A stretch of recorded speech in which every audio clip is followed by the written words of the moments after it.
Good morning, church family. It's good to be with you. This morning we're going to be doing something a little bit different. Bethany and I, we have been hearing from a lot of people around our community that they're tired. COVID, sheltering in place, it somehow has generated just sort of an exhaustion along a lot of people. I keep hearing people say, I feel like I'm working harder than I've ever have before.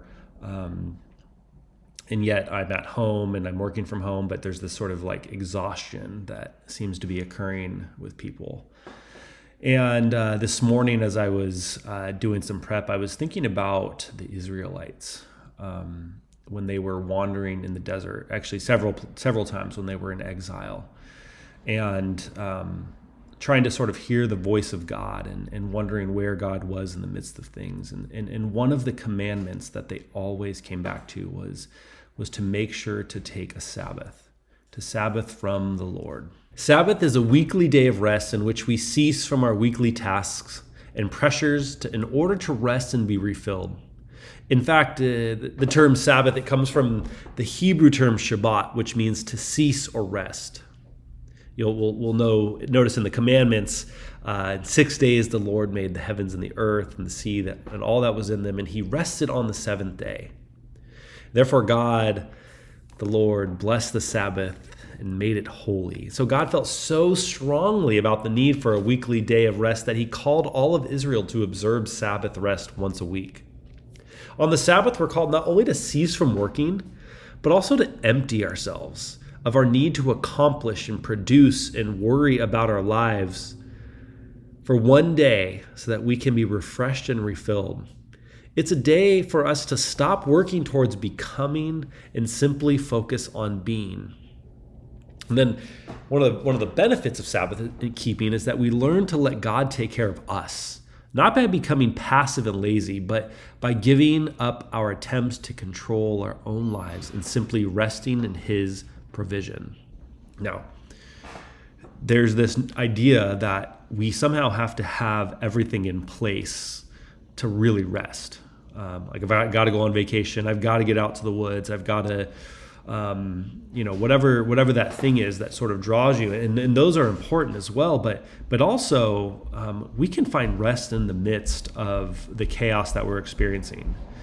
And I don't know if you've noticed, I'm recording in my home, and my home doesn't necessarily feel like a place of rest at the moment because I work in my home now. All my kids are here. My housemates are walking around. You can see my dog is barking. I'm doing some construction in a room right next to me, and there's sort of all these things sort of happening. But I think what's important is that you can rest in that space. I mean, God is present with us everywhere, and we can find that rest and that rhythm wherever we are. And it might just be for a moment in your house once a day. It might be for a day a week. It might be for an hour a day. It might be for a whole day out of a month. It might be a week out of a year. There's lots of different ways to practice this, and I don't want the idea of Sabbath to be this idea that it needs to be legalistic. I think that's why Jesus came. He came to fulfill the law and bring people out of that sort of legalistic obligation to take a full 24-hour period. Now, don't get me wrong. I think there's a place for that. So in our lives, Bethany and I, we started practicing Sabbath about 15 years ago when we were at a church. It's the first time we really were kind of introduced to the whole idea and what it really meant to be a follower of Jesus and find rest one day a week. And we do that. We have better seasons and seasons that aren't so good, but really it's been a pretty pivotal practice for us. And so what we do is we start on Friday, and this morphs and changes as things go on in your life, as circumstances change and new things arise. But currently we start on Friday and we go to Saturday, and we have a Sabbath candle that we light. Again, it's not lit all the time, but it's lit a lot, and it makes a big difference for our kids. Our kids know that there's no chores on Sabbath. They know that there's things are different on that day. We eat differently. We sleep in longer. I spend time with the Lord differently. I go outside differently. We'll try to do something as a family.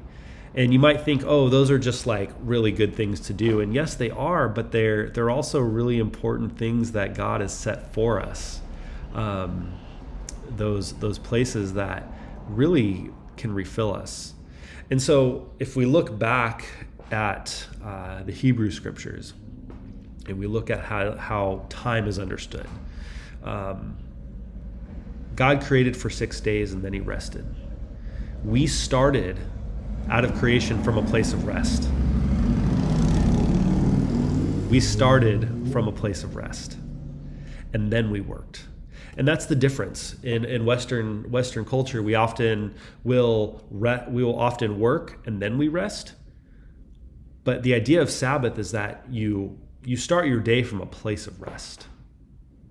Rest is what comes first. That's what begins your day, and then you work. And it's a different way of thinking about things, and it's certainly not something that you can just wrap your head around and do suddenly. But it does make a big difference in shift. So this week, we want you to Sabbath. Really. We want you to find a space, a time, a place, a practice, something that God is calling you towards to rest. And it's going to look different for every single person. And I don't want you to get caught up on trying to make it perfect. It's not going to be that. God meets us where we are. God meets us when his people are in exile. God meets his people when they're in the wilderness. God meets his people when they're not in the wilderness. So what I'd like to do is I'm going to read a poem. So one of my favorite authors, his name's Wendell Berry, and I hope if you haven't had a chance to read Wendell Berry, he is a just fantastic writer, and he's done some poetry, and he has this poem from this whole book actually is a compilation of things called Sabbath keeping. And so this one was written in 1979 by him, and it goes like this, and I just want you to listen to the words carefully. It says, "The bell calls in the town where 4 bears cleared the shaded land and brought high daylight down to shine on field and trodden road. I hear but understand. Contrarily, and I walk into the woods. I leave labor and load, take up a different story. I keep an inventory of wonders and of uncommercial goods. I climb up through the field that my long labor has kept clear. Projects, plans unfulfilled, waylay and snatch at me like briars, for there is no rest here where ceaseless effort seems to be required. Yet fails and spirit tires with flesh, because failure and weariness are sure in all that mortal wishing has inspired. I go in pilgrimage across an old fenced boundary to wildness without age, where in their long dominion the trees have been left free.